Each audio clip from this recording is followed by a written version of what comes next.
Angels, a lot of times they are depicted as humans with wings and covered in light and all of that. But it's interesting that that's not really authentic when you look at how they are depicted biblically, how they were originally depicted in Christian and Jewish lore. A lot of times they're covered in eyes. For example, seraphim. Now the word seraph comes from the Hebrew word saraf, which means fiery. Fiery. Now a lot of times in the Old Testament, when this word comes up, it's a reference to snakes or serpents. Now the only passage that I know of in the Bible that it mentions seraphim in particular as celestial beings is a passage from Isaiah. They are depicted as semi-human, I believe, with 6 wings, constantly proclaiming the threefold holy, holy, holy Lord, Him. But later on, the serpent or dragon idea certainly did catch on with the seraphim. Y'all. Now, in the book of Enoch, they're referred to as draconis, or serpents, or dragons. On the history of the world, which is a Gnostic text, early Gnostic Christianity, they're definitely depicted as semi-serpentine. So, now the thing is, so seraphim are fiery beings. They have 6 wings. 2 to cover their eyes so they don't look upon God. 2 to cover their bodies, because if you look at them, you'll be incinerated to death. And then 2 to fly with. And sometimes, depicted as kind of like serpent-like. Sometimes. Many people would argue against that idea. Probably just an idea that caught on. But just imagine, if you will, for argument's sake, a snake, 6 wings, covered in fire and eyes. Not the kind of stuff you see in church, y'all. Cherubim. Now, the cherubim are depicted with the heads of a man, a bull, a lion, and an eagle. So, animal heads, covered in eyes. Cherubim are guardians, according to the Bible. If you look in the book of Genesis, after Adam and Eve were kicked out of paradise, God put seraphim in front of the garden and a flaming sword to protect it. So cherubim have the heads of a man, bull, lion, eagle.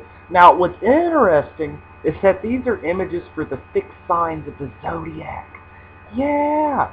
The lion is Leo, the man is Aquarius, the bull is Taurus, and the eagle is Scorpio. Now, why do we say the eagle is Scorpio? Shouldn't it be the scorpion? Well, Scorpio has 2 other symbols, the serpent and the eagle.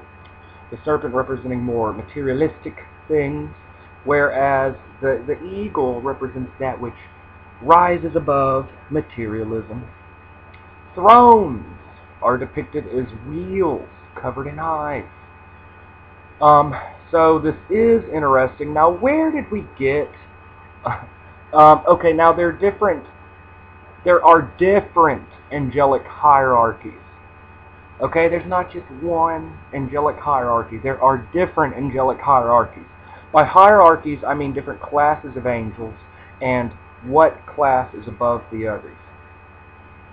Now, the most popular form that we have is, in Christianity, is a 9-fold system. 3 ranks ascribed to each member of the Trinity, making 9. Now, where did this come from? This is the most popular form that we have, which was proposed by Pseudo-Dionysius in the 4th or 5th century. Pseudo-Dionysius the Areopagus. Now, what is an Areopagus? The Areopagus is a place in Greece where they had the courts, or the judges of the Greeks. So his name, according to his books, are Dionysius the Areopagite, or Saint Denis. But we know that this is probably not him. It's called declamatio. It's done a lot. When you give a fake name for your writings to someone from ancient times. Now, Saint Denis comes from the Book of Acts, supposedly a Greek pagan that was converted by Saul of Tarsus, Saint Paul.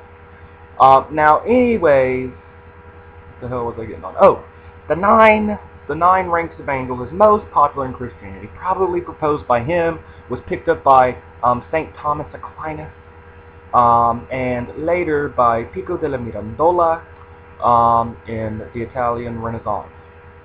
Now, the Jewish hierarchy that's most popular, I think, was fixed in the 12th century by McInnis, some crap. So anyways, and the fifth sphere is the seraphim. As an example, the seraphim are the fifth rank in the most popular Jewish system, and is ascribed to Gabura in the Kabbalah. In Christianity, it's usually the highest rank, the seraphim, closest to God. And another interesting idea is that the seraphim take the light from the presence of God and put it to the rank of angels below them, below them, below them. Now, archangels, what's an archangel? Archangel can mean two different things. An archangel could be the highest form of angel. It could be a general term for a high up angel.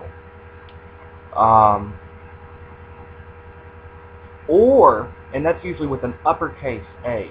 Now, a lowercase a, archangels, could be right above just regular angels, second to the lowest rank. So anyways, been studying on that, and that is a little bit about the different ranks of angels. Thank you for joining me. Once again, this is Taliesin McKnight, and have a great day, y'all.